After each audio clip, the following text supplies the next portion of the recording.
आप सभी का स्वागत है आज के सेशन में। और जैसा कि आपका सेशन का विषय है लाइफ स्किल्स यानी कि जीवन कौशल।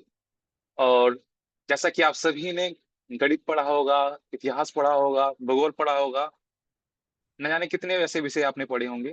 क्या ये काफी है हमारे जिंदगी जीवन को सफल बनाने के लिए या हमें कुछ देने के लिए? तो आंसर ऑब्वियसली ना ही हमें लगेगा।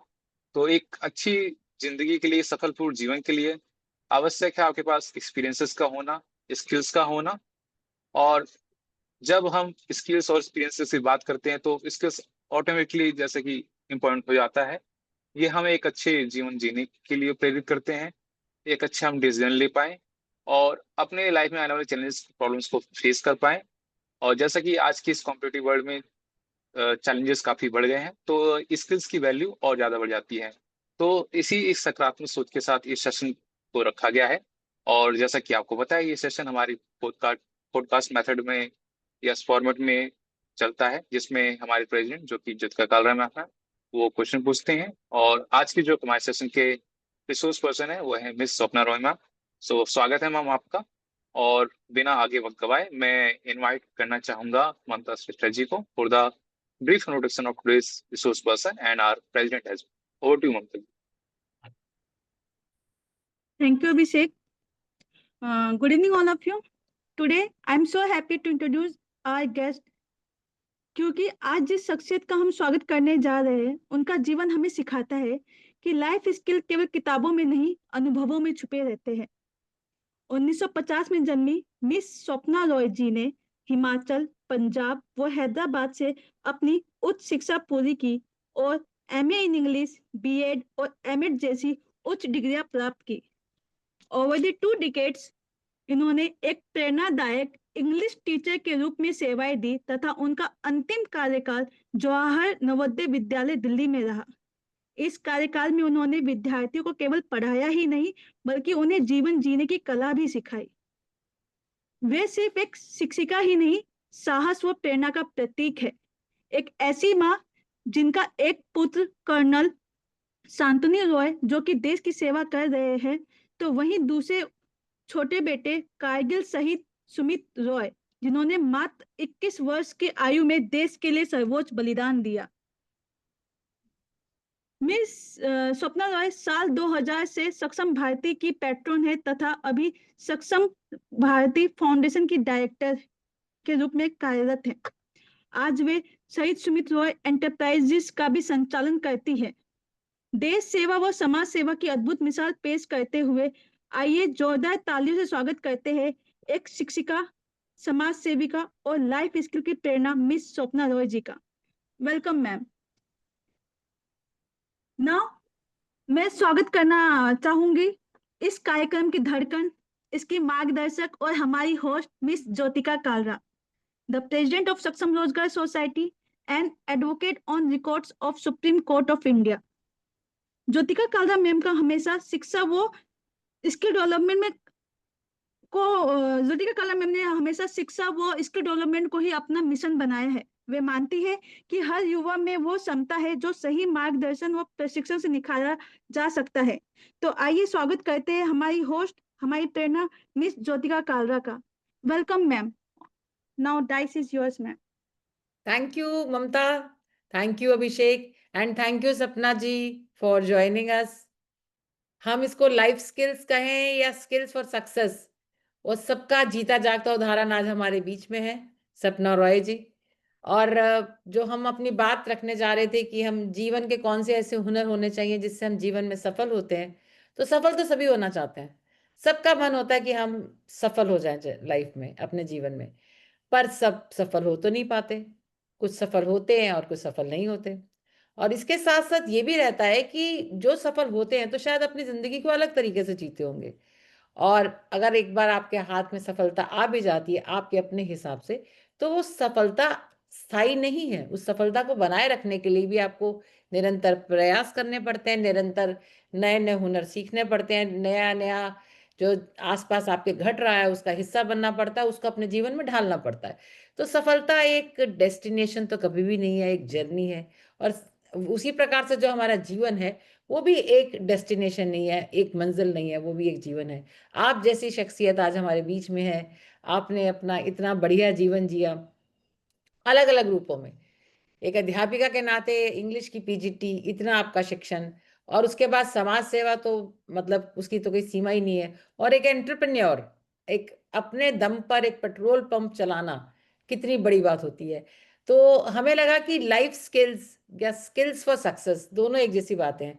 वो आपके जीवन से बेहतर और कोई बता नहीं सकता।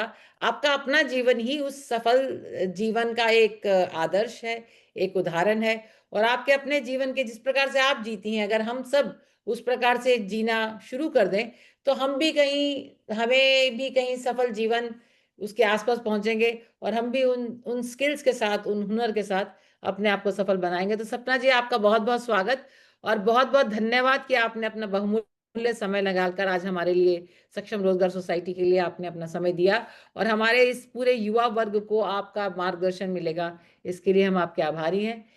आपके जीवन से ही प्रारंभ करते हैं कि आपका जो बचपन था, जो आपकी स्कूलिंग थी, जो आपकी शादी तक का जीवन था अपने मायके में, वो कैसा रहा? किस तरह के बच्चे थे आप? कैसे स्कूल में पढ़ते थे? स्कूल में पढ़ते ही रहते थे या को करिकुलर एक्टिविटीज करते थे? माँ के साथ आपका कैसा व्यवहार रहता था? अपने सिबलिंग्स के साथ कैसा रहता था? अड़ोस पड़ोस में कैसा रहता था? थोड़ा वो बताइए कि लाइफ का आपका वो वाला पड़ाव कैसा था?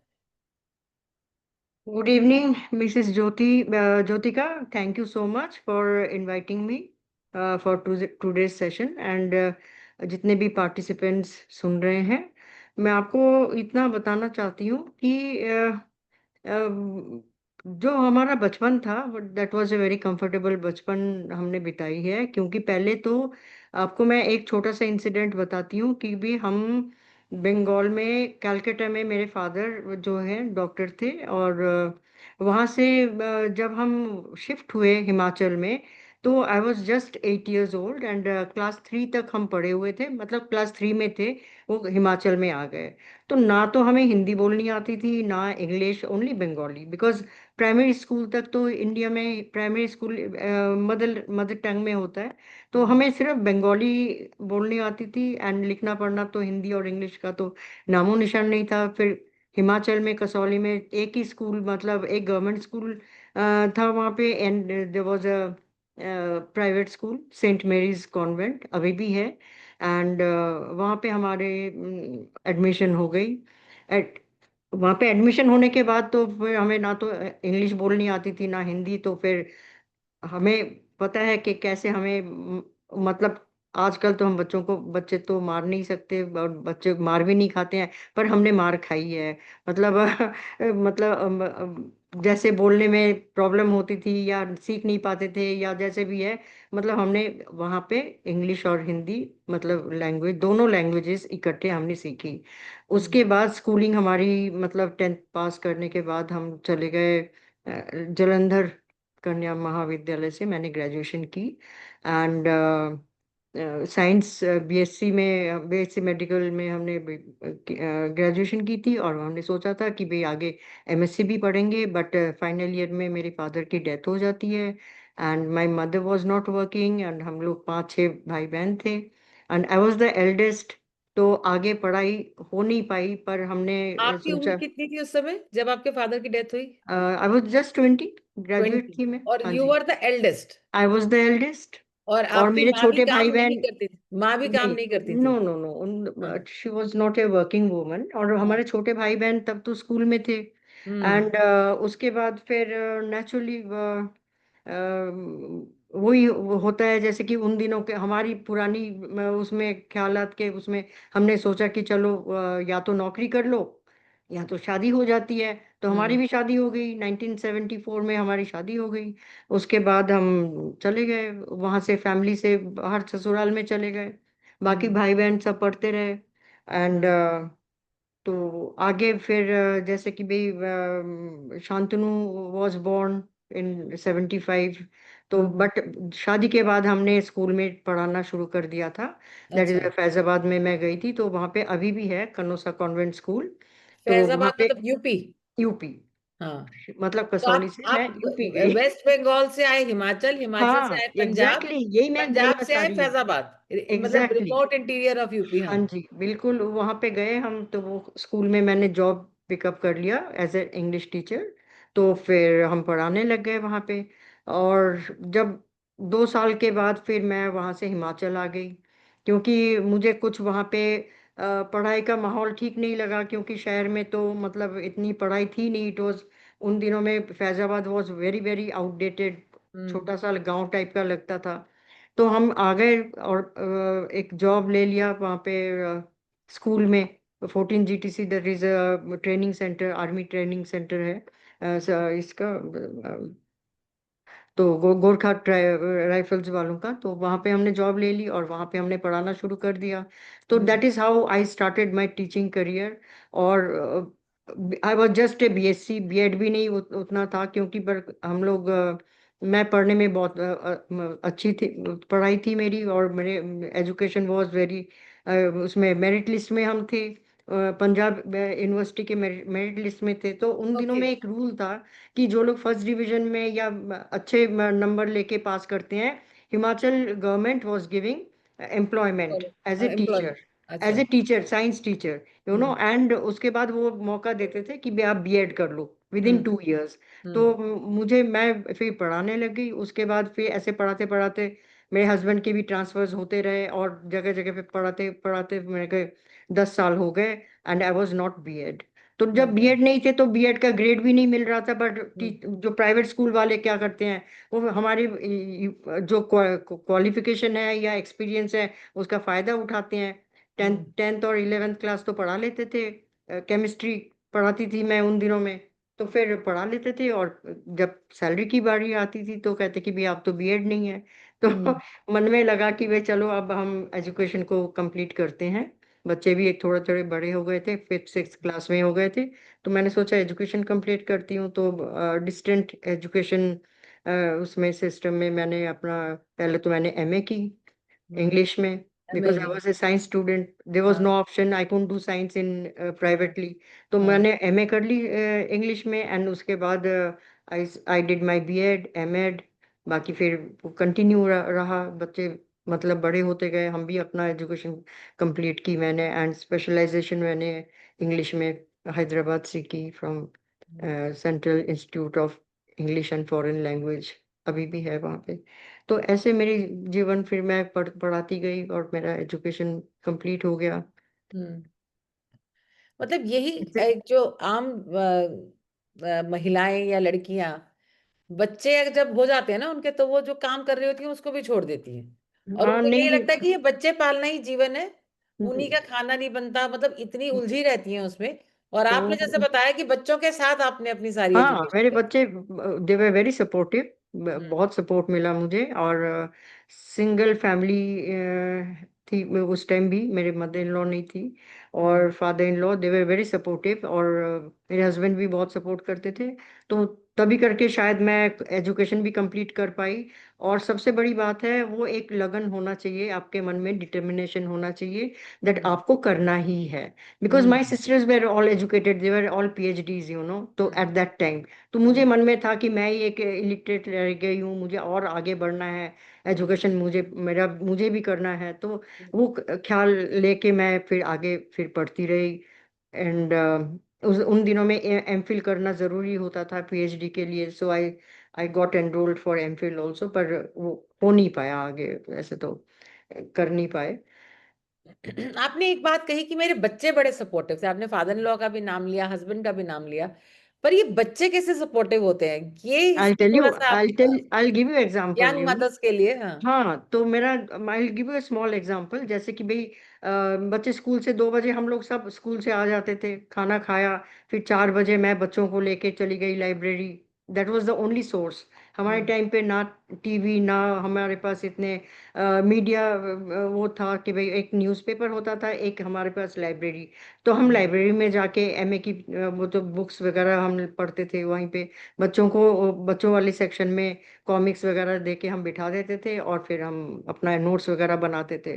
तो प्राइवेटली की तो फिर लेक्चर्स भी हमने पूरे करने थे, तो ऐसे जब फिर मैं पेपर देने जाती थी, मेरा सेकंड शिफ्ट होता था पेपर के लिए 2 से 5 का, तो मेरी आदत है मैं सुबह कुछ खा के नहीं जा पाती हूँ, तो फिर जब हम पेपर दे के लौटते थे घर में, तो बच्चे मेरे कभी चाय बना दी, छोटे छोटे अच्छा। बच्चे थे, हाँ जी बिल्कुल।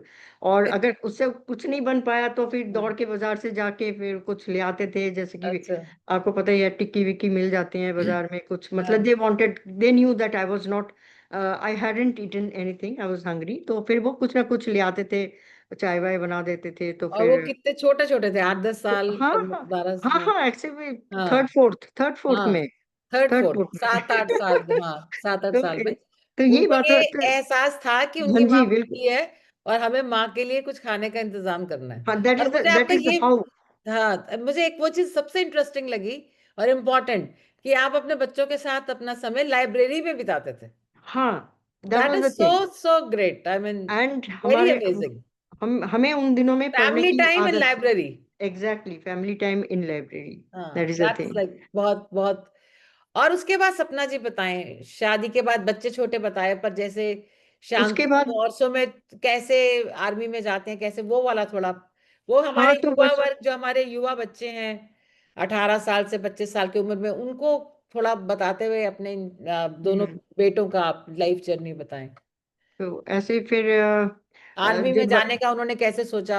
ये जब बच्चे थोड़े बड़े हो गए, टेंथ में, सुमित टेंथ में हो गया, तो फिर सॉरी टेंथ में नहीं, when he was in eighth, hmm. तो मुझे गवर्नमेंट जॉब मिल गई नवोदय विद्यालय में, hmm. I joined as PGT English over there. तो हम्म। फिर वहाँ पे फिर बच्चे पढ़ते रहे, कॉलेजेस में भी पढ़े, तो उसके आपके बाद स्कूल में पढ़ते थे, जवाहर नवोदय में? हाँ दोनों? सुमित, हाँ 9th 10th 11th 12th he did okay. From Navodaya Vidyalaya. Government school में पढ़े हैं, ये भी सब सुन लें जरा। गवर्नमेंट स्कूल में पढ़े हैं हाँ हाँ, बिल्कुल। ये भी सब सुन एंड ले। सबको ये लगता है कि अगर हम गवर्नमेंट स्कूल में पढ़ेंगे तो हम कुछ नहीं बन पाएंगे, नहीं, प्राइवेट में आई पढ़ेंगे तो आई बहुत टेल यू कुछ बन देन, जाएंगे। उससे पहले भी आई टेल यू, अब हाँ। मेरे हस्बैंड पिथौरागढ़ में चले गए थे, and hmm. I was in Kangra, I was Kangra में एक 10th सीनियर सेकेंडरी स्कूल में मैं प्रिंसिपल थी, और मेरे हस्बैंड थे शिलारू जैसे एक जगह में, ही वाज अपॉइंट, वहाँ पे उनकी पोस्टिंग हो गई थी। अब बच्चे कहने लगे कि भाई हम तो पापा के साथ रहेंगे। हमने हम्म। कहा कि देखो हिमाचल में गवर्नमेंट स्कूल में पढ़ना पड़ेगा, वहाँ पे तो शिलारू में तो कोई प्राइवेट स्कूल है ही नहीं। हम्म। एंड फिर हमारे हिमाचल में ऐसे होता है कि गवर्नमेंट स्कूल में पटरी में बैठना पड़ता था, यू नो दैट, पटरी पे, नो नो चेयर एंड जमीन पे, टेबल, हाँ बट जमीन दे पे। जमीन पे, but they hmm. Agreed, you know, so I also went. और वो हमारे शिलारू से जहाँ पे गवर्नमेंट स्कूल था वो 5 किलोमीटर था।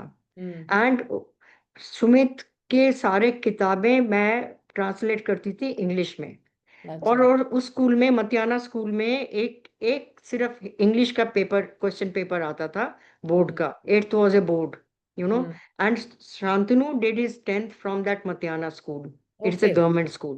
ओके। हाँ हम्म। जी। और गवर्नमेंट स्कूल में उन्हें 6 मंथ में उसने उर्दू क्लियर किया, that was the third language, okay. Urdu, okay. Third language was Urdu, and is okay. Urdu in Himachal आज भी, ठीक है अच्छा। ना।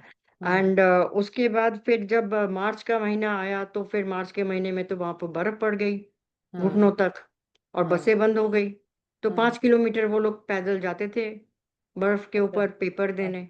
सो अच्छा। That is how my children also struggled, you know, मतलब उन्होंने भी बहुत मेहनत की, तभी आगे जाके वो मतलब कुछ बन पाए हैं, क्योंकि they really had hard life. क्योंकि हम्म। कई बार जैसे कि हम गर्म खाना बना ही नहीं पाते थे, हम्म। नौकरी करते थे, उन दिनों में इतनी फैसिलिटी भी नहीं थी घर में, जैसे कि हम्म। आज तो फ्रिज है, माइक्रो है, सब कुछ है, आपको मत हम्म। खाना बना के रख दो फिर ओवरनाइट कि भाई वो गर्म करके खा लेंगे। हमारे टाइम पे ऐसे नहीं था, हमारे टाइम पे तो गैस भी नहीं था, चूल्हा भी, गैस का चूल्हा भी नहीं था, स्टोव हम्म। या अंगीठी होते थे उन दिनों में। So it was a hmm. Hard life, you know. And इतनी ट्रांसपोर्ट की फैसिलिटी भी नहीं थी हिमाचल में, हम्म। तो जो भी है पैदल ही आना जाना पड़ता था, तो it is to take time. तो हम्म। ऐसे फिर मेरे बच्चे भी बहुत हार्डशिप में, मतलब they have seen, and may be that is you know basic you know struggle what they had. तो वो मतलब आर्मी में ज्वाइन करने के बाद उनको प्रॉब्लम इतनी हुई नहीं, they could easily cope up with the army training. हम्म। So that's so wonderful. और शहीद सुमित रॉय का अभी हाँ ममता ये ने भी अपनी इंट्रोडक्शन में बताया कि कारगिल युद्ध के दौरान मात्र 21 वर्ष की आयु में वो शहीद होते हैं, और वाइल ऑन द युद्ध के मैदान पर, वैसे बहुत कम लोग होते हैं जो युद्ध के मैदान पर युद्ध युद्ध करते हुए जिनको शहादत प्राप्त होती है।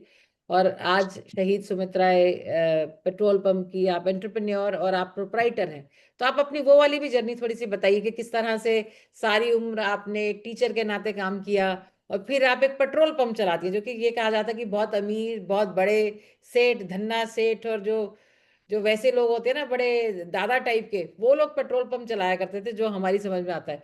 तो आपका जो पेट्रोल पंप चलाने का जो एक as a proprietor of a petrol pump, वो वाली जर्नी का थोड़ा सा बताएं आप। Sumit, he joined NDA after his 12th. NDA में वो सिलेक्ट हो गया, और Shantanu went into the army after graduation. उसने CDS क्लियर कर लिया तो वो भी निकल गया। और उसके बाद फिर ये कारगिल की लड़ाई लग गई। मैंने अपनी पोस्टिंग दिल्ली में करा ली, तो फिर कारगिल की लड़ाई लग गई, और 1.5 साल के अंदर अंदर 2099 में तो फिर ये हो गया। तो फिर 2 साल तो हम वैसे ही ऑन लीव रहे, मतलब छुट्टियों में रहे।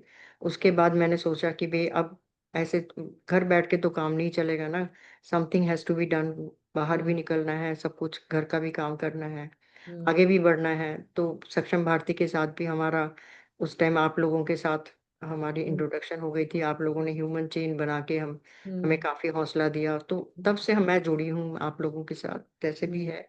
एंड दैट वाज अनदर एक और एस्पेक्ट है कि जो जो मैं आगे चल पड़ी। नहीं तो वो कई लोग जो हैं वो मतलब गम में या सोच के ही मतलब घर में बैठ बैठ जाते हैं। तो पर हम आगे इसलिए बढ़ पाए हैं क्योंकि हमें आप लोगों का एक बहुत बड़ा मकसद मिल गया था सक्षम भारती करके ना। तो फिर आई थॉट कि भाई this is another chance to live. जो हो गया सो हो गया, तो आगे बढ़ो, और बहुत कुछ करने को होता है। तो इसलिए हम सक्षम भारती के साथ भी जुड़ गए, बच्चों के साथ भी जुड़े रहे। और उस टाइम तो मैं काफी टाइम दे पाती थी। पेट्रोल पंप मेरे हस्बैंड चलाते थे, तो 5 साल के अंदर अंदर वो भी चले गए, तो फिर मुझे ही बैठना पड़ा। थोड़ा टाइम की कमी हो जाती है। और उस टाइम पेट्रोल पंप भी इतना नहीं चलता था, तो फिर थोड़ा बहुत मुझे भी टाइम मिल जाता था। अब जैसे कि हमने काफी मतलब इम्प्रूवमेंट कर ली है वहाँ पे भी। और मेरे पास 35 लड़के भी हैं, लड़कियां भी हैं, जो मतलब काम करती हैं वहाँ पे। तो उनका भी देखभाल करना पड़ता है। And I give special importance to कि भाई अगर मेरे वहाँ पे वो लोग कमा के मेरे लिए दे रहे हैं, तो मैं उनके परिवार के लिए या उनके साथ मैं खड़ी हो जाती हूँ। कोई भी प्रॉब्लम होती है मैं उनकी सॉल्व करती हूँ। घर की प्रॉब्लम, चाहे अपने वहाँ पे जो पेट्रोल पंप की जो अपनी प्रॉब्लम है, तो वो तो ऑन फील्ड काम करते हैं, तो सपोर्ट करना मेरा बनता है। सो this is how you know. और दादागिरी जो आप कह रहे हैं ना मैम, तो दादागिरी थोड़ी तो करनी पड़ती है। अच्छा। आई टेल यू, बिना दादागिरी दैट इज वो, जब आप में कोई लीडरशिप क्वालिटी होती है, यू नो, आपको मतलब आगे बढ़ के कोई आप काम कर सकती हो या कुछ बोल सकते हो, तभी तो आप दादागिरी करोगे ना। तो फिर थोड़ी सी दादागिरी करनी पड़ती है, अदरवाइज बहुत मुश्किल है वहां पे चलाना। हाँ, वही पेट्रोल पंप बहुत चलाना तो बहुत मतलब बहुत चलाना। आपको याद होगा, मैंने एक बार वो पुलिस वाले रोज रात को 10 बजे आके तंग करते थे कि बंद करा दूंगा। देन आई रिक्वेस्टेड यू कि भाई एक लेटर लिख दो, तो वो लेटर मेरे पास अभी भी है। उसके बाद वो लेटर के बाद तो पुलिस वाले कहते कि मैं हमारी नौकरी चली जाएगी, मैम विड्रॉ कर लो, ये कर लो। अच्छा। विड्रॉ तो मैंने की नहीं है। मैं कहा हाँ। सुधर जाओ, नौकरी नहीं जाएगी, बोल देंगे आगे ऊपर। तो हाँ। ऐसे है। हाँ, नहीं सही बात है। मतलब हमारे जो बच्चे कुछ पेट्रोल बिल्कुल पंप बिल्कुल। खोलने की सोच रहे हो, तो ये हम्म। मैम की बात ध्यान रखो कि पढ़ना लिखना भी है और थोड़ी दादागिरी भी चाहिए कोई भी काम करने के लिए। बहुत बहुत, हाँ, यू यू हैव तो टू बी मतलब ऐसे करेजियस, ऐसे सिर्फ नहीं है। शराफत से काम नहीं नहीं होते। नहीं नहीं, कोई कहीं पे हाँ, शरारत नहीं है। थोड़ा बदमाश भी होना पड़ेगा आपको ऐसे इम्पोर्टेंट काम करने के लिए। और एक सही सवाल बात है। सपना जी आपसे, जैसे हम हाँ लाइफ जी। स्किल्स की या स्किल्स फॉर सक्सेस की बात हाँ कर, जी। तो क्या सक्सेसफुल होने के लिए हमें सब कुछ सीखना ही होता है, या कुछ ऐसा भी है कि हमें भुलाना भी होता है? मतलब कुछ चीजें ऐसी भी हैं कि वो हमें छोड़नी होती हैं अपने जीवन में, आप बताइए। अनलर्निंग जैसे जो होता है, उसके बारे में आप क्या कहेंगे? आप कुछ बाजार से कुछ सामान लाते हैं तो उसको आप एक डिब्बे में रखना चाहते हैं, तो पहले वाला जो सामान पड़ा हुआ है वो अगर खाली नहीं करोगे तो नया सामान आप उसमें कैसे कैसे डालोगे? हम्म ओके। सो वैसे ही हम जब कुछ नया सीखना चाहते हैं तो पुरानी जो हमारी सोच है, आदत है, उनको हमें छोड़ना चाहिए पीछे। जैसे हम्म मैंने देखिए ना बीएससी की, फिर मैंने अपना सब्जेक्ट चेंज करके मैंने इंग्लिश कर ली। इंग्लिश जब में मैंने सोचा हाँ कि भाई एमएससी तो कर नहीं पाऊंगी, कोई हम्म चांस ही नहीं है, हम्म मतलब आगे बढ़ना है तो मुझे बीएड भी करना पड़ेगा, एमएड भी करना पड़ेगा, एजुकेशन पूरी करनी पड़ेगी। तो हम्म जब मैं आगे बढ़ूंगी तो पुरानी जो है वो भूलना पड़ेगा। अगर मैं हम्म, वहां पे बैठ जाती कि मैं तो साइंस ही पढ़ाऊंगी तो तो वही फिर रह मैं जाता कभी आगे नहीं बढ़ पाती। वही रह कहने का जाता मतलब दिस इज हम्म कॉल्ड, जैसे कि आप कहते हैं कि भाई अनलर्निंग भी कहते हैं हम, हाँ इंग्लिश में अनलर्निंग कहते हैं। हम कुछ नया सीखने के लिए हमें ये अनलर्निंग तो करनी पड़ती है। जैसे आपने उदाहरण दिया कि डिब्बे में कुछ हमें नया डालना है तो पुरानी चीज को हटाना पड़ेगा, मुझे बिल्कुल बहुत बिल्कुल। प्रैक्टिकल एग्जाम्पल लगा। उसमें ये भी होता है कि हम पुरानी चीज को ना निकालें तो नई चीज भी खराब हो जाएगी, पुरानी चीज तो ऑलरेडी पुरानी एग्जैक्टली है, वो exactly. खराब आप होने की तरफ हो गया। अगर उसी में हम नया मिक्स कर देंगे तो नया चीज भी खराब होने की तरफ होती है, तो उसको बिल्कुल, खाली करना आप मान लो अचार है, नीचे हम्म, फंगस लग गया है, उसमें हम्म, अगर नया अचार का वो आप बना के डाल देते हैं तो वो अचार तो पूरा फंगस लग जाएगा ना, खराब हो जाएगा हाँ ना।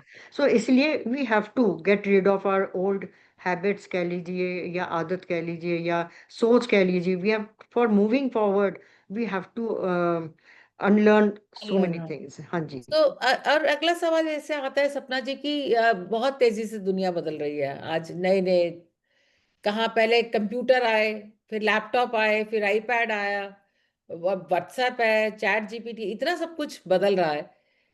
और जैसे आपने अभी बताया कि मैं साइंस से पढ़ी थी फिर मैं अंग्रेजी में आ गई, तो ये जो एक वो होता है कि कैसे बदलते समय के साथ हमें अपने आप को कैसे ढालना है, वो उसके नहीं, बारे में आप बताइए कि किस तरह से वो अपने जीवन की क्षमताओं को बेहतर बनाने के लिए कैसे काम आता है। अब देखिए हमारे टाइम पे तो कुछ भी नहीं था। हम्म आई एम टॉकिंग, मतलब जब मैं पढ़ती थी या जब मैं टीचिंग भी करती थी, अब टीचर्स को भी कुछ लैपटॉप में करना पड़ता है, मतलब उनको सारे डेटाज लैपटॉप में फीड करना पड़ता है, रिजल्ट भी वो लैपटॉप में ही बनाते हैं। हमारे टाइम पे तो हम सब मैनुअल करते थे। पेट्रोल पंप भी 2005 तक मैंने मैनुअल चलाया उसको। हम्म सब जितने भी कैलकुलेशंस हैं हम मैनुअल करते हैं। तो ये जो आज के डेट पे जो मतलब जो भी हो रहा है, इतनी टेक्नोलॉजी बढ़ी है, टेक्नोलॉजी लिटरेसी कह लीजिए, जो बड़े हैं, जो आप लोग ये बच्चे आज आपको एमएस वर्ड वो आना चाहिए, कंप्यूटर आना चाहिए। ये आजकल चैट जीपीटी भी चल रहा है, एआई का जमाना है। तो ये तो आपको लर्न करना पड़ता है। स्कूलों में भी सिखाते हैं, कॉलेज में भी सिखाते हैं, और आज तो हर बच्चे के पास स्कूल में एंड्रॉयड फोन है, हम्म लैपटॉप्स हैं। And so the education is starting from the scratch. तो हर बच्चा, जो छोटा भी बच्चा है, जब कोविड टाइम में क्या हुआ, कोविड टाइम में जब कुछ सब कुछ जो मतलब स्कूल वगैरह बंद हो गए, पर आपका ऑनलाइन ऑनलाइन तब पढ़ाई हो रही थी। ऑनलाइन हाँ पढ़ाई के लिए छोटे छोटे बच्चे भी तो ऑनलाइन पढ़ रहे थे। फॉर दैट जी they needed this thing, mobile. अब मोबाइल पे देखना या मोबाइल चलाना, एक बच्चा, छोटा बच्चा, क्लास 1 का बच्चा भी वही कर रहा था। तो hmm they are learning from the scratch.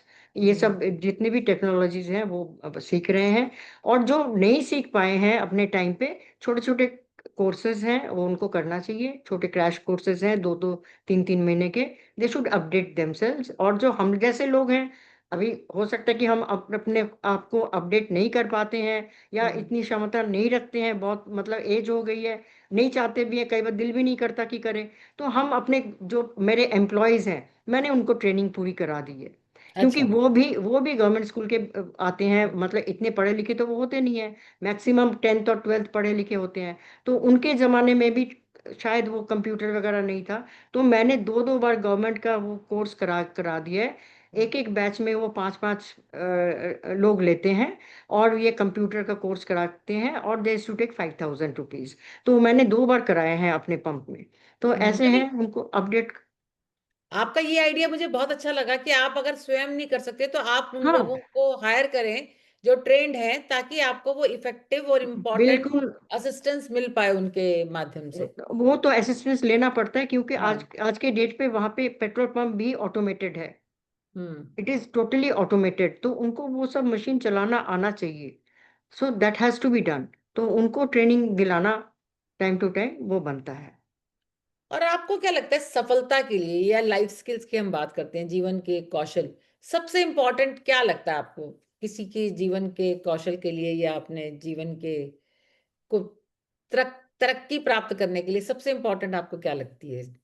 मुझे तो लगता है कि भाई, it is general, I am saying कि भाई, मुझे लगता है कि भाई आपको एक विलिंगनेस होनी चाहिए। You hmm. Should first you should be willing to learn.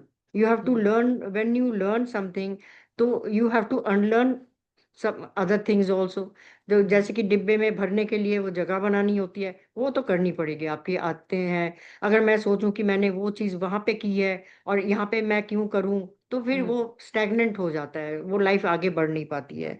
हम्म। फिर आपकी क्रिएटिविटी, एबिलिटी, ये भी आपका, ये जो स्किल्स हैं, लीडरशिप एक स्किल है, उसको भी आगे बढ़ाना है। You hmm. Should one should B have the leadership skill, बहुत काम आता है। आगे हम्म। बढ़ के, आगे बढ़ बढ़ के काम करना, या आगे किसी को हेल्प करना, ये बहुत इम्पोर्टेंट है। Leadership also is an important skill. And also creativity. अगर आप में क्रिएटिविटी है, इमेजिनेशन है, आप टीम वर्क आप कर सकते हैं, आप उनको लोगों के साथ बातचीत कर सकते हैं। Communication is again another skill that you can, आप जो एक दूसरे से बात करते हैं, किस मोड में बात करेंगे, देर आर वेज, किस टोन से आप बात करेंगे, तो वो हम्म। सब आपको सीखना बहुत जरूरी होता है। हर जगह पे अपना अपना एक एक स्किल जो है वो काम आता है अब लाइफ में। क्योंकि जो ये अपना कम्युनिकेशन है, इफेक्टिव कम्युनिकेशन के लिए तो हमें, we have to exchange the ideas. अगर हम एक दूसरे के आइडियाज नहीं लेंगे, या तो वो आइडियाज हम बुक्स पढ़ के लेंगे या टीवी देख के लेंगे, पर आइडियाज को लेने के लिए भी हमें एक दूसरे को कम्युनिकेट करना पड़ेगा। अगर कम्युनिकेट हम अपने फ्रेंड्स के साथ या टीम के साथ नहीं करते हैं, तो फिर हम्म। हम आगे बढ़ नहीं पाएंगे।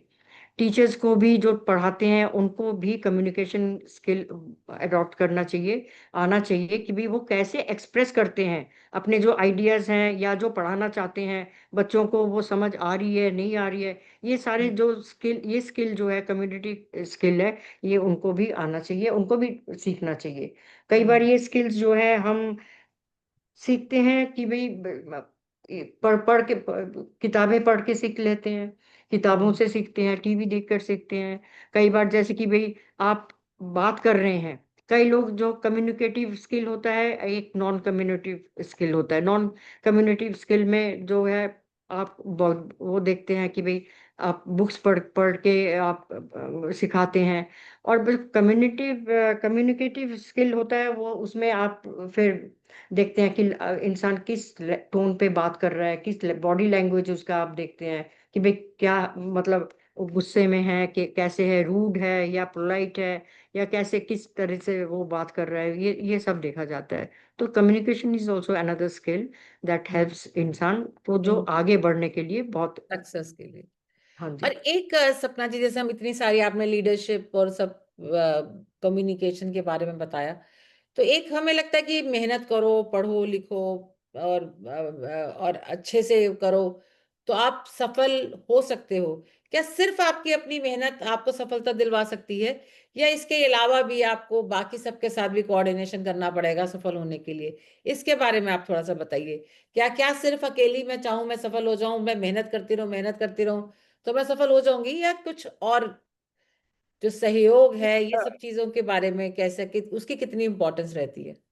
देखो, लोगों के साथ तो कोलैबोरेशन करना ही चाहिए, कोऑर्डिनेशन तो सबकी होनी चाहिए। आप चाहे क्लासरूम में भी हो, एक दूसरे का हेल्प तो हम लेते ही है ना, जब हम पढ़ते हैं एक दूसरे का हम हेल्प लेते हैं। कि भाई जब होमवर्क भी करते हैं, तो तब भी हम घर में हेल्प लेते हैं। तो जो कोऑर्डिनेशन, या जैसे कि कोलैबोरेशन हम कहते हैं फील्ड प्रोफेशनल्स उसमें, वो तो होना बहुत ज़रूरी है।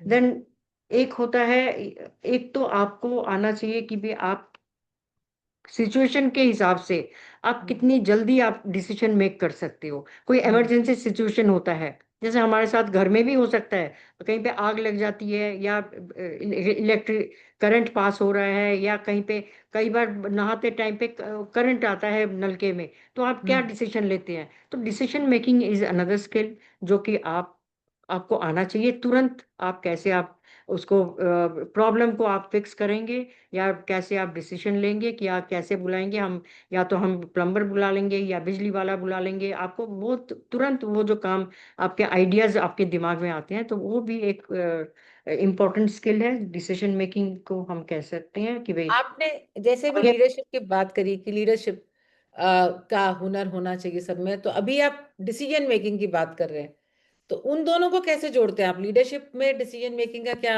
रोल है? जब आप टीम को कैसे, या लीड, फिर डिसीजन मेकिंग की जो आपकी स्किल है तुरंत फैसला लेने की, वो कैसे आपको लीडर बनाती है? मतलब इन दोनों का क्या आपस में संबंध देखिए, है? आपको लीडर बनने के लिए आपको थोड़ा आगे बढ़ के बोलना पड़ेगा, ठीक है ना? कुछ लोग होते हैं कि हम सोचते हैं कि हम क्यों बोलें, कोई हम्म झगड़ा होता है तो होने दो, हम क्यों बीच में जाएं। तो लीडरशिप में ऐसे होता है ना, you have to have courage, you have hmm to have decision making power होनी चाहिए। आप कोई झगड़ा होता है तो उनका तुरंत फैसला करवाना, वो भी डिसीजन मेकिंग है। हम्म मतलब छोटे लेवल पे मैं आपको बता रही हूँ कि जैसे क्लासरूम में कोई झगड़ा हो रहा है, तो वो एक जने बीच में पढ़ के जो उस दोनों को मतलब सुलह करा देते हैं, या तो कोई एग्जैक्टली वो कोई डिसीजन तो लेता ही है ना, कैसे वो हम्म सुलह कराएगा दोनों में? तो ऐसे छोटे छोटे जो मतलब प्रॉब्लम्स हैं, तो उसमें डिसीजन लेके हम अपने आप को आगे आगे बढ़ा सकते हैं। एंड व्हेन जब आप आगे बढ़ते हैं, तो आप टीम लीडर जो होता है उसको फिर लीडरशिप क्वालिटी तो आनी चाहिए, और हम्म। होता ही है उसमें। और एक और काम के स्थान पर, क्योंकि हम लाइफ स्किल्स या स्किल्स फॉर सक्सेस देख रहे हैं, तो अपने काम के स्थान पर हमें कई बार अनुभव आता है कि किसी को आप एक कोई काम बताओ तो बोल देगा मैम कंप्यूटर नहीं चल रहा, या बोल देगा मैम कागज प्रिंटर में फंस गया। मतलब, और आपको एक्सपेक्टेड होता है कि इसको काम बताओगे तो ये कोई कोई उसका काम समस्या बता देगा कि ये नहीं हो रहा, वो नहीं हो रहा, वो नहीं हो रहा। तो मैम वो इसको हम कैसे ओवरकम करना है? मतलब, क्योंकि हमारे ये सारे बच्चे आगे, उनको तरक्की करनी है, जीवन में आगे बढ़ना है, तो क्या ये कहना ठीक है कि मैम कंप्यूटर नहीं चल रहा या मैम प्रिंटर में कागज फंस गया? ये कॉमन कॉमन प्रॉब्लम है ma'am, everywhere it is a common problem, पर वो उस लेवल से हमें आगे बढ़ना है। एंड जो आपकी प्रॉब्लम है हम्म उसको आप एनालाइज करो कि भी प्रॉब्लम क्या है। ये मत बोलो कि भी कागज फंस गया है, आप देखो ना कैसे फंसा है, थोड़ा सा आप अगर ध्यान से उसमें देखोगे तो आप अपने आप उसको फिक्स कर सकते हो अपनी प्रॉब्लम को। सो हम्म प्रॉब्लम सॉल्विंग मेथड जो है ये भी एक स्किल है। और प्रॉब्लम, हम छोटी छोटी प्रॉब्लम के लिए आप तो जैसे कि प्लम्बर बिजली वाले को तो नहीं बुलाते हैं घर में, थोड़ा बहुत तो हमें भी आता है कि भाई कैसे तार को जोड़ना पड़ता है, या वो मतलब शॉर्ट हो जाता है तो फिर हम कैसे उसको लाइट को कैसे जलाना होता है। हर हर अगर मिडनाइट में कोई प्रॉब्लम होती है, तो फिर हम मिडनाइट में हम कहाँ जाएंगे किसी को बुलाने? तो थोड़ा हम्म बहुत नॉलेज हम गेन करते हैं, और इस नॉलेज को गेन तब कर सकते हैं जब हम प्रॉब्लम को एनालाइज करेंगे, प्रॉब्लम को हम देखेंगे, और हम्म उसको फिर आगे उसको मतलब ठीक करने की कोशिश करेंगे। अगर हम कोशिश ही नहीं करेंगे, और बहाना, ये तो एक बहाना हो गया ना कि कागज फंस गया है, इधर हम्म उधर घुमा के हम उसको कागज को निकाल ही सकते हैं ना। So hmm, we should try to fix your problem. तो ये हाँ प्रॉब्लम सॉल्विंग जो एक स्किल है, दैट हाँ also helps a lot in हाँ लाइफ। हाँ। और कुछ लोग, कह रही हूँ ना, कुछ लोग को आपको पता होता है कि मैं इसको काम बताऊंगी तो वो सामने से कोई प्रॉब्लम ही लेके आ जाएगा, और कुछ लोगों का भी आपको पता होगा इसको काम बताऊंगी तो ये काम करके आ जाएगा। ऐसा भी कुछ लोग मन बना लेते हैं कि हमें जल्दी से काम करना नहीं, कोशिश करनी है अवॉइड करने की। और सपना जी, जैसे हम कहते हैं कि जो किसी का भी आंकलन होता है, जो उसको मेजर किया जाता है, तो वो उसकी प्रोडक्टिविटी पे होता है। जैसे कि आपके भी पेट्रोल पंप में होगा, आपका जो इम्प्लॉय है, तो ये है कि कितना उस समय में आपने कितना पेट्रोल सप्लाई किया, तो वो प्रोडक्टिविटी, आपने क्या काम किया। या हमारे वकालत के पेशे में होता है कि आपने कितना ड्राफ्टिंग में कितना आपने केस बना लिया, या कोई फाइलिंग करनी थी तो क्या हो पाया। तो ये जो मतलब आप काम करते जा रहे हैं, वो मैटर नहीं करता, पर आपने क्या करके दिया, फाइनल आउटकम आपका क्या है, वो मैटर करता है। इसके ऊपर आप थोड़ा सा प्रकाश डालें, आपके इतना अनुभव है एक पेट्रोल पंप चलाने का, तो ये प्रोडक्टिविटी का कॉन्सेप्ट होता है, कैसे प्रोडक्टिविटी को हम बढ़ा सकते हैं, जैसे कैसे पेट्रोल पंप पे भी काम करने वाले ज्यादा काम कर पाए, सक्षम भारती में, सक्षम रोजगार में जो हमारे साथ सब जुड़े हैं सक्षम भारती फाउंडेशन में, वो हमारे स्टाफ ज्यादा काम कर पाए। तो प्रोडक्टिविटी बढ़ाने के लिए कैसे हम पॉसिबल है? Productivity ma'am, it is simple general language में हम कहेंगे कि भाई थोड़े टाइम में हमें ज़्यादा काम करना होता है, और उसका जो एंड प्रोडक्ट है वो हमारा मतलब प्रोडक्ट जो है वो मतलब ज़्यादा से ज़्यादा हमारा काम निकल जाए। जैसे हम सोचते हैं कि भाई हमें तो 8 घंटा काम करना है, चाहे वो खड़े होके टाइम वेस्ट करके करो चाहे कुछ भी करके करो, but when you do continuous work तो हमारा जो एंड काम है वो रिजल्ट जो है वो बेहतर होता है। तो इसके लिए हमें प्रोडक्टिविटी के लिए हमें तो टाइम मैनेजमेंट देखना होता है। समय के अंदर अंदर हमें वो काम जो टारगेट है वो हमें फिनिश करना पड़ता है। जैसे हमें भी पेट्रोल पंप में टारगेट दिया जाता है पूरे महीने का कि आपको ये टारगेट मीट करना है 30 डेज में। कितने तो पेट्रोल बेचना है? हाँ, हाँ। टारगेट दिया जाता है आपको इतना बेचना है, टारगेट दिया जाता है, और अगर at the end of the target अगर मैं मीट करती हूँ तो कोई वो लोग थोड़ा सा इंसेंटिव मिलता है। हमें इंसेंटिव्स देते हैं। तो हाँ। टारगेट तो मीट करना एवरी जॉब में होता है, टारगेट मीट करना हमारे पढ़ाई में भी होता है, अगर डेली लाइफ में भी हम टारगेट मीट करना होता है। तो फिर टारगेट, एक तो टाइम मैनेजमेंट, टारगेट आप तब मीट कर पाएंगे जब आप टाइम मैनेजमेंट सीखेंगे।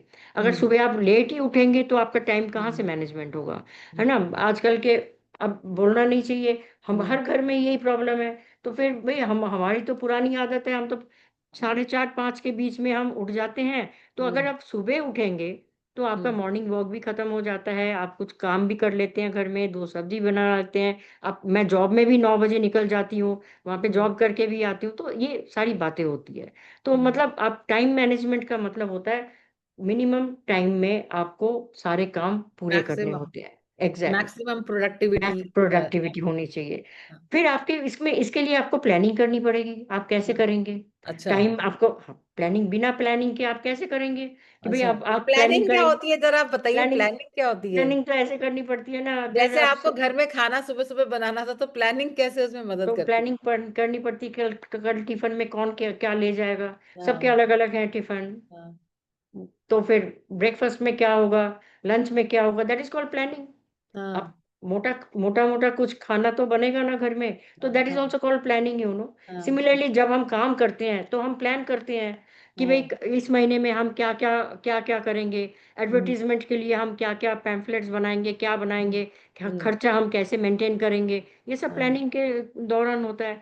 जब हाँ। आप स्कूल में भी, जब हम टीचर प्लानिंग करते हैं, टीचर तो भाई किस डेट पे हमने टेस्ट लेना है, क्या हम्म। पढ़ाना है, वो हम सब प्लान करके पूरे महीने का प्लानिंग हम, या वीकली प्लानिंग हम प्रिंसिपल के टेबल पे रखते हैं। सो ये बिना प्लानिंग आप प्रोडक्टिविटी नहीं होती है।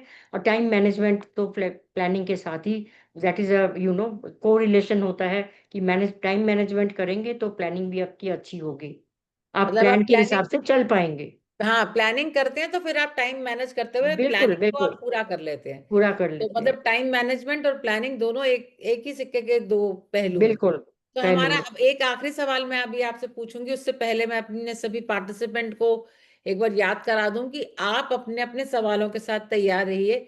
आपके अपने जीवन में कहीं भी आपको लगता है कि आपकी सफलता में आप क्या करें, कुछ आपको समस्या है, कुछ आप करते हैं उसका आपको फल नहीं मिल पाता, या आपको बहुत मेहनत करनी पड़ती है, या आपके व्यवहार में जैसे मैम ने बताया कि कम्युनिकेशन, कोलैबोरेशन, या प्लानिंग, या फिर आपकी प्रोडक्टिविटी, इनसे संबंधित कुछ भी आपके सवाल हो तो आप मन में आप पूछिए। और एक और जो मैं आज अनाउंसमेंट करना चाहती हूँ कि अगले सैटरडे हमारा लास्ट रहेगा रूट्स एंड विंग्स का, और वो हमारा टॉपिक है टाइम मैनेजमेंट। जैसे सपना जी आपने आज टाइम मैनेजमेंट की बात की, तो अपने लास्ट सेशन में हम टाइम मैनेजमेंट पे बात करेंगे, और हमारी रिसोर्स पर्सन होंगी कन्वी गोयल, जो हमें यूएसए से ज्वाइन करेंगी। और कन्वी वही आईआईटी रुड़की और वॉटन स्कूल ऑफ मैनेजमेंट से अमेरिका से पढ़ी हैं, और अमेरिका में ही वो काम करती हैं, और पहले भी हमारे साथ एक सेशन ले चुकी हैं।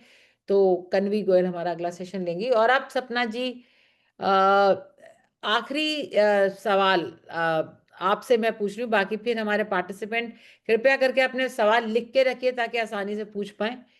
ये जो स्किल्स हैं, जो लाइफ स्किल्स हैं, या सक्सेस के लिए जो स्किल्स हैं, जो हुनर है, वो किस किस समय से सीखना शुरू करना चाहिए? क्योंकि आपने बहुत अच्छा उदाहरण बताया कि आपके 7-7 साल के बच्चे, लड़के, वो भी लड़कियां नहीं, लड़के, वो ये इंश्योर करते थे कि माँ भूखी है तो हमें माँ के लिए कुछ खिलाना है। जो बात आई कि बच्चे कैसे कोऑपरेट करते थे, तो वो ये जो स्किल्स हैं, किस उम्र पे ये बच्चों में होनी चाहिए या बच्चों को प्रैक्टिस करनी चाहिए?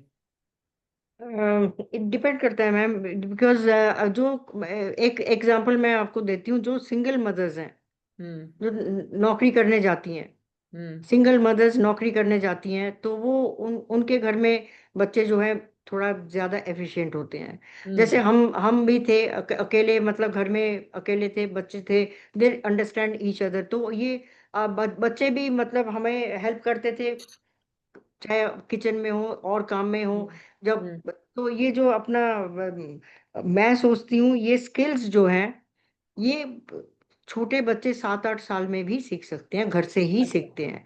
आप अच्छा। मैं एक वो देख रही थी, एक वो न्यूज़ पढ़ रही थी मैं। हाँ। जापान में, चाइना में जो बच्चे छोटे छोटे हैं, उनका स्कूल में वो खाना खाते हैं।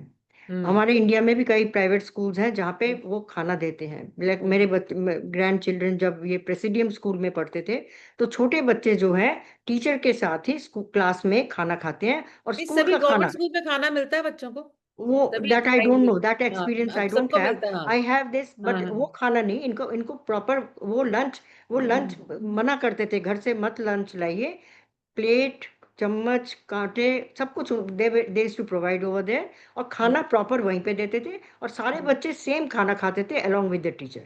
हम्म। So this was a good practice. और चाइना और जापान में यही सिस्टम है, but they come in line. मैं वो स्लाइड देख रही थी, दे कम हम्म। इन लाइन, और वो क्लाइन लाइन में आके वो अपना प्लेट उठाते हैं और खाना लेते हैं, और अपने टेबल पे जाके खाते हैं। उसके बाद वो प्लेट्स जहाँ पे डिस्पोज करना है वो रखते हैं। तो ये तो एक डिसिप्लिन हो गया ना, तो डिसिप्लिन स्किल जो है, ये सीखते हैं बच्चे, किसी उम्र से, छोटे उम्र से भी सीख सकते हैं।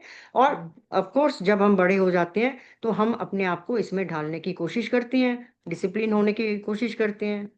और ये तो फिर आप गवर्नमेंट स्कूल में भी वहाँ पे है, वो बच्चे मिड मिड डे मील मिलता है, हाँ, तो मिड वहाँ डे पे, मील मिलता है सभी हाँ जी, स्कूल में, हाँ। सभी स्कूलों में कंपलसरी हो गया है अब, तो वो हम्म। ले खाते हैं बच्चे। तो ये जो स्किल है, ये तो आप कह लो कि 7th 8th क्लास से भी सीख सकते हैं। आपने 7-8 साल की उम्र बोला था, मैं 7 8 मैं साल, बोलती हाँ। हूँ प्राइवेट हाँ। स्कूलों में 7-8 साल के बच्चे हाँ। ही करते हैं। अब जैसे कि वो नर्सरी क्लास 1 2 में ये स्किल हम्म। सिखाते हैं, हम्म। तो वो सीखते हैं। हम्म। पर गवर्नमेंट स्कूल के बच्चे शायद इतने अवेयर ना हो, पर वो स्किल सीखते हैं, कुछ ना कुछ स्किल तो वो सीखते हैं, ऐसे हम कह नहीं सकते। क्योंकि किसी भी असेंबली में, स्कूल में असेंबली में जाना, वो लाइन में ही जाना पड़ता है। हम्म। स्कूल से डिस्पर्स जब होता है, गेट से बाहर निकल के बच्चे इधर उधर भागते हैं, पर जब तक वो गेट से बाहर नहीं निकलते हैं तो वो लाइन में ही आते हैं। हम्म। प्राइवेट स्कूल में एक और बात होती है कि जब तक वो लाइन में ही बस में चढ़ते हैं, हम्म। तो ये सारे स्किल्स हैं, हम्म। डिसिप्लिन एक स्किल स्किल के तौर पे हम लेते हैं। तो ये जो हम्म। छोटे छोटे स्किल्स हैं, ये हम सीख सकते हैं, स्कूल लेवल पे ही सीखा जाता है। और आप तो बता रहे बहुत छोटेपन से बच्चों को सीखना चाहिए, मतलब जैसे ही वो होश संभालते हैं तभी से उनको ये डिसिप्लिन लाइन में चलना। मुझे मुझे तो लगता है कि बच्चे घर से ही सीखते हैं पहले, हम्म। कोई भी पेरेंट्स घर से ही सिखाते हैं, वो और घर बोलते हैं से मदर इज ना, द फर्स्ट टीचर। हाँ जी, ऐसे का mother is the first teacher, माँ फर्स्ट सबसे टीचर पहला ऑफ गुरु कोर्स, होती है, घर हाँ। में जितने भी बड़े लोग होते हैं वही हम्म। सिखाते हैं। हम्म। उठना बैठना, बातचीत करना, सब कुछ वही सिखाते हैं। अगर hmm. We pick up language also, that is also from home. पहले आप हम्म। अपना मदर टंग सीखते हैं, तब हम हम्म। जाके स्कूल में और लैंग्वेजेस सीखते हैं। तो home is the best teacher. तो बच्चे का सीखने का उम्र तो बच्चे कैचअप करते हैं छोटी उम्र में, जो हम्म। भी है। अब बड़े होके आप अगर स्किल आप पढ़ाते भी हैं, पर हम्म। आज के डेट में मैं आपको एग्जांपल दूं, आपने अपने रोड पे चले जाइए, रोड पे कौन सा डिसिप्लिन है? कोई भी रोड पे डिसिप्लिन हम देखते नहीं है। तो मैं पुलिस पुलिस का भी डर नहीं होता है, तो गाड़ी हम्म। वैसे चला लेते हैं। तो फिर ये सर बिना हेलमेट के चलते हैं, तो these are hmm. All disobeying the rules of the country. तो हम्म। ये जो स्किल्स हैं, तो ये स्किल तो घर से ही और स्कूल से ही सीखा जाता है। हम्म। अभिषेक फोटोग्राफ के लिए अब Sure, ma'am. So, thank you, ma'am, for your valuable tips and your experience that you shared with us. And now, last से इसे रिक्वेस्ट करूंगा कि अपने कैमरास को ऑन कर लीजिए ताकि हम एक फोटो ले सके साथ में for the purpose of record. और सपना जी, बहुत ही अच्छे तरीके से आपने जीवन के बहुत जो कॉम्प्लिकेटेड और मुश्किल परिस्थितियां होती हैं, आपने बहुत सिंपल शब्दों में, साधारण शब्दों में और बहुत ही इम्पैक्टफुल तरीकों से आपने वो सब चीजें शेयर करी। और थ्रू आउट आज हमारी इस सेशन में, इस कॉल में 57-58 लोग पूरा समय जुड़े रहे आपकी बातचीत सुनने के लिए, और आपकी आपके जीवन के अनुभव जानने के लिए और आपके द्वारा जानने के लिए कि लाइफ स्किल्स क्या होती हैं। संदीप चावला जी कह रहे हैं कि बहुत इंप्रेसिव सेशन रहा। संदीप, आप कुछ सवाल पूछना चाहेंगे?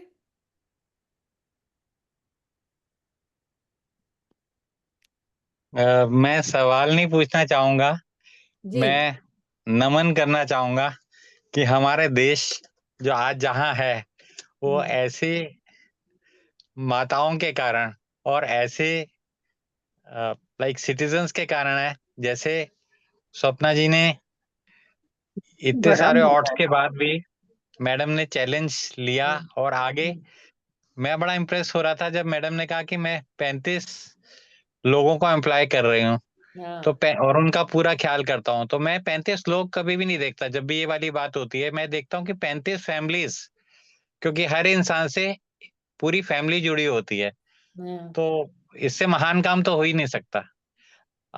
शायद अगर मैं होता तो मैं तो सब छोड़ देता या डिमोरलाइज हो जाता, पर आपने बहुत अच्छे से इसको लिया और बहुत अच्छे से, और हम सब हमेशा ही प्रेरित होते हैं। और यही नहीं, शायद ज्योतिका जी आपने मेंशन किया होगा, हमारी सक्षम रोजगार सोसाइटी और सब जगह हमेशा मैडम का पूरा सपोर्ट रहता है। तो मैं तो नमन करूंगा। तो सिर्फ देश की सेवा हम सिर्फ एक फ्रंट पे नहीं कर सकते, कई फ्रंट पे और कई तरह से कर सकते हैं। मैं यही कहना चाहूंगा। आपने संदीप बड़ा अच्छा बोला। तो मैं मैम की, जब सपना जी ने अपना बताया कि 20 साल की उम्र में पिताजी का देहांत हो जाता है और ये अपने घर में सबसे बड़ी हैं, और शायद जब 40 साल की उम्र होगी तो इनके जवान 21 साल के बेटे का देहांत हो जाता है, और शायद ये 60 साल या 62 साल की रही होंगी जब इनके पति का देहांत हो जाता है। और इन सब के साथ आज ये 35 लोगों को, 35 परिवारों को रोजगार दे रही हैं। और जैसे संदीप ने बताया कि सक्षम रोजगार सोसाइटी को पूरी तरह से फंड करने वाली, चलाने वाली भी हमारी सपना रॉय जी हैं। तो रोजगार आपके माध्यम से लगातार चल रहा है, और वीना ढींगरा जी भी आपके लिए हैंड्स अप और तालियां दे रही हैं। गुरप्रीत कौर भी कहना चाहती हैं। आप कुछ कहना चाहेंगी गुरप्रीत, या वीना आप कुछ कहना चाहेंगी?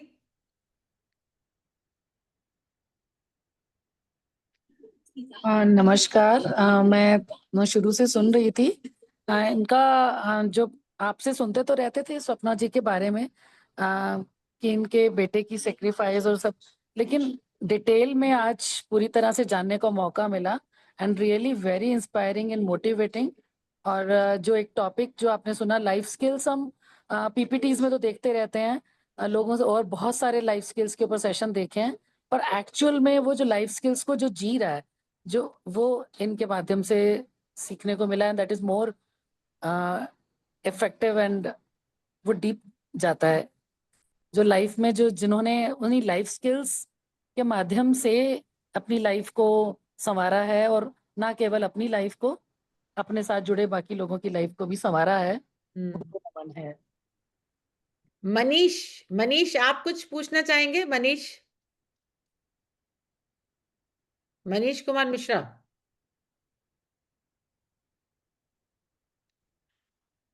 ममता, ममता का एक सवाल आया है कि yes, being a successful businesswoman of Shahid Sumit Roy Enterprises, as per your experience, to become a good leader, what two basic qualities we should own in today's scenario to serve the mankind? एक entrepreneur के नाते कौन सी दो qualities को आप कहती हैं कि ये दो सबसे इंपॉर्टेंट है? मेरे लिए तो मैं सोचती हूँ कि this is my personal view है, because I think one should be very very resilient और एम्पैथी होना चाहिए रेजिलियंट लोगों। को जरा हिंदी में बताइए आप, रेजिलियंट थोड़ा अब कॉम्प्लिकेटेड वर्ड है। इतनी हिंदी तो मुझे आती नहीं है, आप ही बता दो हिंदी में क्या होता है। रेजिलियंट मीन्स होता है कि जो भी परिस्थिति जो, आई उसके हाँ, लिए आपको आपको उसको सरेंडर नहीं कर देना। सरेंडर नहीं जैसी भी करना है। परिस्थिति आई उसके हिसाब से आपने अपने को ढालना है, आपने उसमें ढल बिल्कुल। जाना है और उसका हिस्सा बन और जाना है। हाँ, and one should have empathy. Empathy मतलब लोगों के लिए सिंपैथी होना चाहिए, हाँ। लोगों की सिचुएशन जो है वो समझना चाहिए, क्योंकि हम्म। हर इंसान जो है मतलब हर एक का अलग अलग उनका सोच भी होता है, वो उनके सोशल स्टेटस भी होता है। लोग अब जो मेरे पास इतने 35 लड़के हैं या परिवार। लड़कियां हैं, तो वो अलग अलग घर से आते हैं, उनकी परिस्थितियां कुछ है, तो सोचना भी चाहिए, उनको मौका भी देना चाहिए। मुझे लगता है empathy and resilience, these are two basic things. One should be humanitarian also. तो ये जो क्वालिटीज हैं, और ये क्वालिटीज आपको फिर एक गुड टीम लीडर भी बनाता है, सो that you can trust, you can empathy और गेट। रेजिलियंस, हम लिख सकते हैं उसको कि एम्पथी और रेजिलियंस आपने कहा कि दो सबसे महत्वपूर्ण गुण है। और अभिषेक का सवाल है कि मैम आजकल हम स्ट्रेस और मेंटल प्रेशर या मेंटल हेल्थ इश्यूज की बात बहुत सुनते हैं। आपके हिसाब से इससे निपटने का सबसे आसान तरीका क्या है? वही तो है। आप अनलर्निंग, जो मैंने हम्म। पहले ही बोला है। जैसे हम हम्म।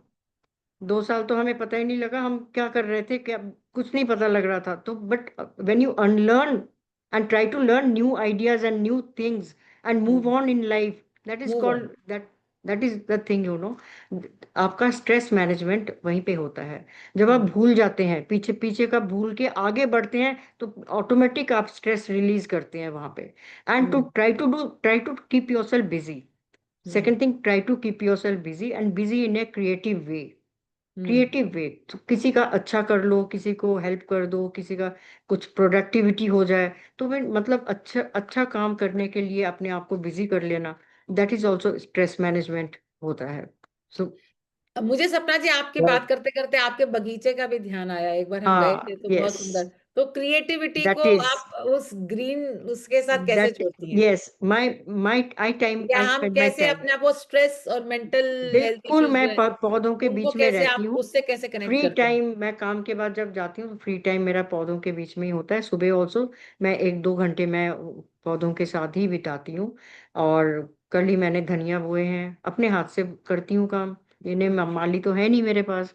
सो हाँ। When you do your self, you get that satisfaction, you हाँ। Release stress.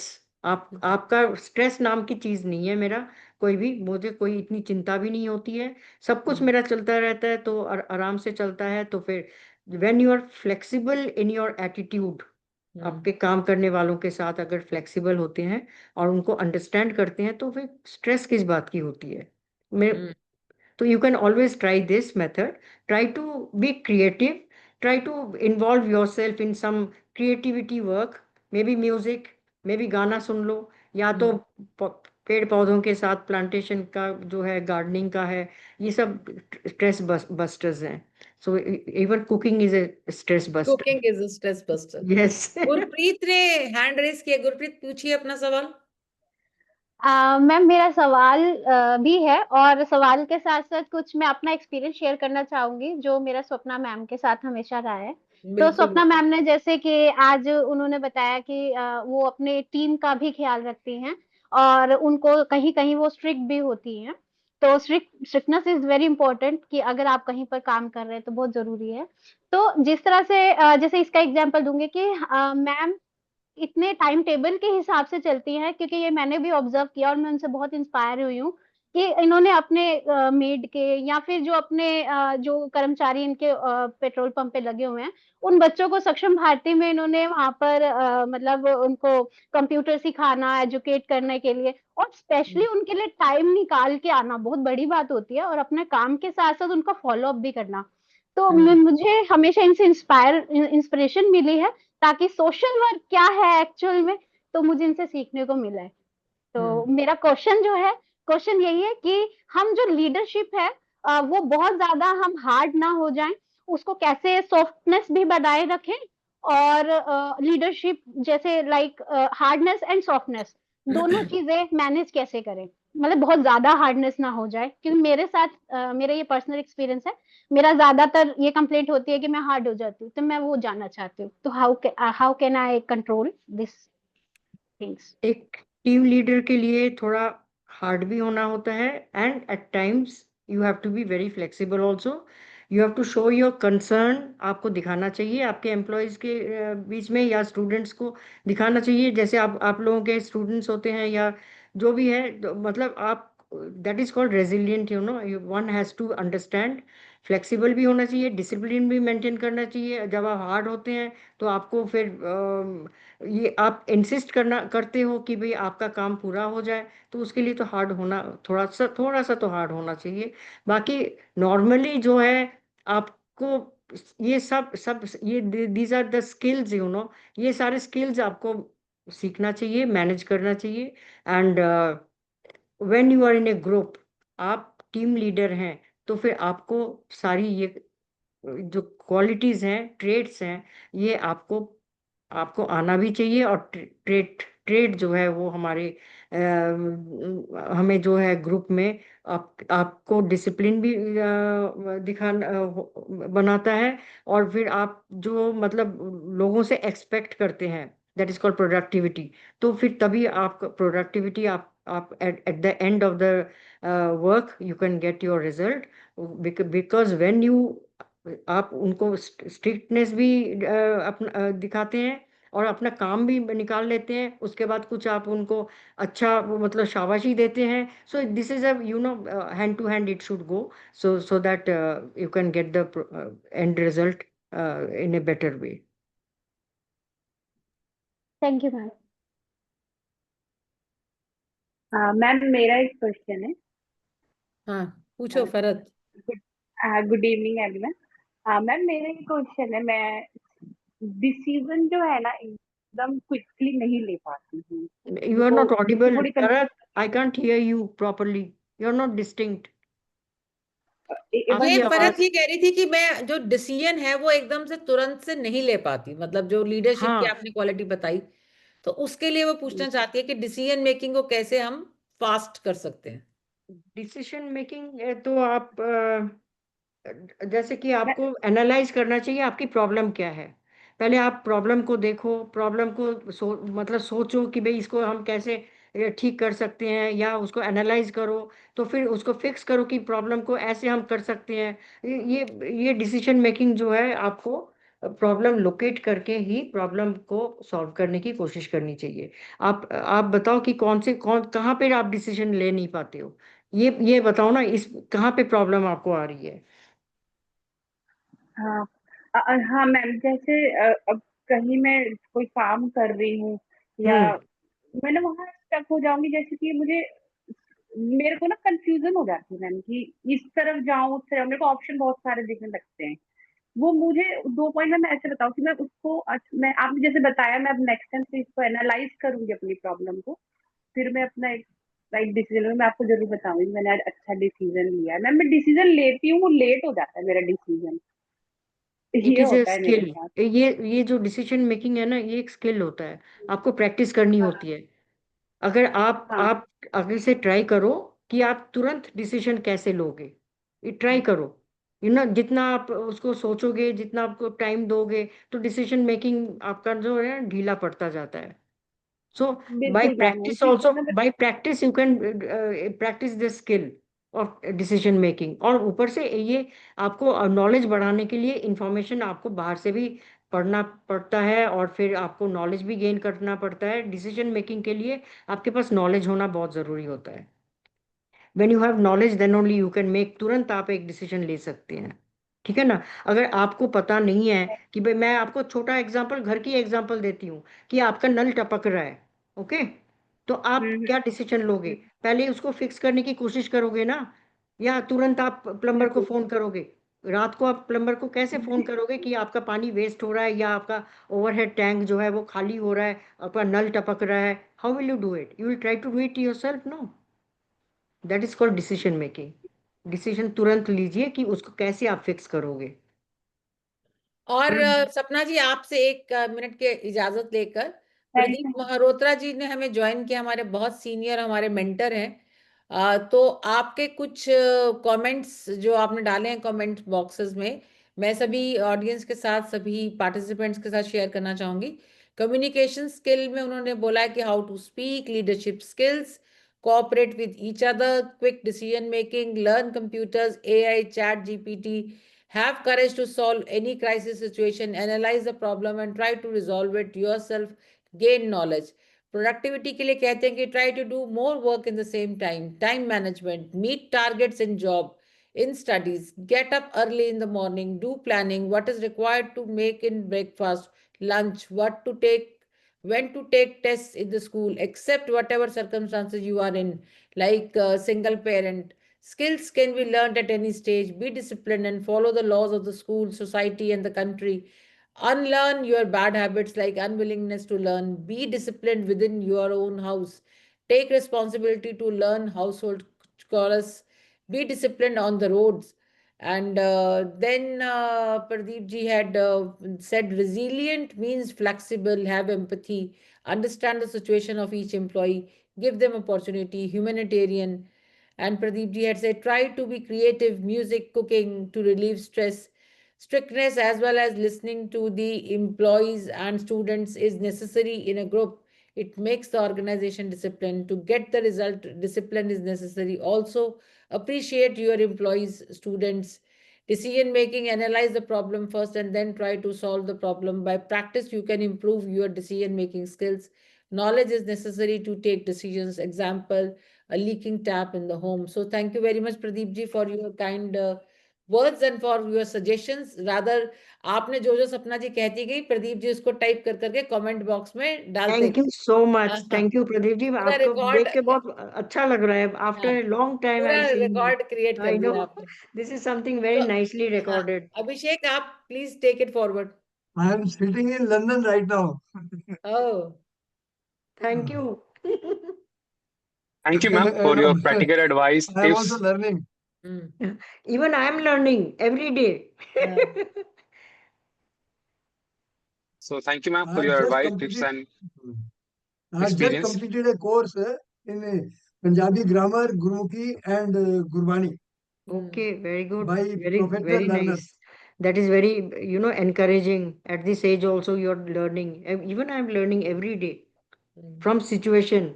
I learn from situation. कोई ना कोई मुसीबत सर पे आ ही जाती है। आज हाँ, मेरठ में दिखा रहे थे कितना पेट्रोल पंप में झगड़ा हो रहा है। सो आई अलर्टेड माई पीपल कि हाँ, ऐसे हो सकता है कि हमारे साथ वो हाँ, इथनॉल E20 लेके जो झगड़ा चल रहा है, कोर्ट केस इथेनॉल, चल रहा है। तो फिर इथेनॉल, मैंने भी उनको फोन करके बोला, मैं कि तुम भी देखना, ट्राई टू अवॉइड द झगड़ा। हाँ, So that is, you learn by everyday situation, you learn maximum. हाँ। जुवेरिया का कमेंट है, thank you ma'am for sharing your journey, real inspiration for all of Welcome. Us, for all of us. Yes Abhishek, please continue. So thank you, ma'am, for your amazing tips. And I'd like to invite Vicky Gautam ji for a vote of thanks for today's session. Good evening, dear friends. On behalf of Saksham Rozgar Society, I, Vicky, extend my heartfelt gratitude to everyone present here today. I extend my sincere gratitude to Ms. Swapna Roy ma'am for joining us today and sharing her valuable thoughts and insight on life skills. Your experiences and perspectives have provided us with a clear and more practical understanding of the steps we can take to build a good life. We are truly thankful for the time, effort, and commitment. To our enthusiast students, thank you for your active participation. Your thoughtful questions and energetic involvement transform the session into a dynamic learning experience. We are excited to see the same energy in our future programs. A very special thanks to Ms. Jyotika Kalra, President of Saksham Rozgar Society, for joining us today. Your thought-provoking questions and unwavering dedication ensure the smooth flow of the session and elevated its quality, keeping all the participants thoroughly engaged. As we close, I wish each of you a good night. Thank you all for contributing to the success of today's session. Thank you very much, Thank you so everyone. much. Thank Thank you, you so everyone. much, Sapna ji. Thank you. Thank you Thank very you. So much. thank you, Thank you. Vicky, Gautam ji, for of thanks. Before leaving, I just have one request. If you have liked this session and अगर आप share करना चाहें अपने friend के साथ, अपने जानने वालों के साथ, तो ये सेशन की रिकॉर्डिंग आपको कल हमारे यूट्यूब चैनल, जो कि सत्संग सोसाइटी का यूट्यूब चैनल है, उस पर मिल जाएगी. So please share and do subscribe. And so thank you for joining today's session, and thank you, ma'am. And now you can all leave the session. Thank Thank you, you. everyone. Thank you so Thank much. And good night to you. Good night to all.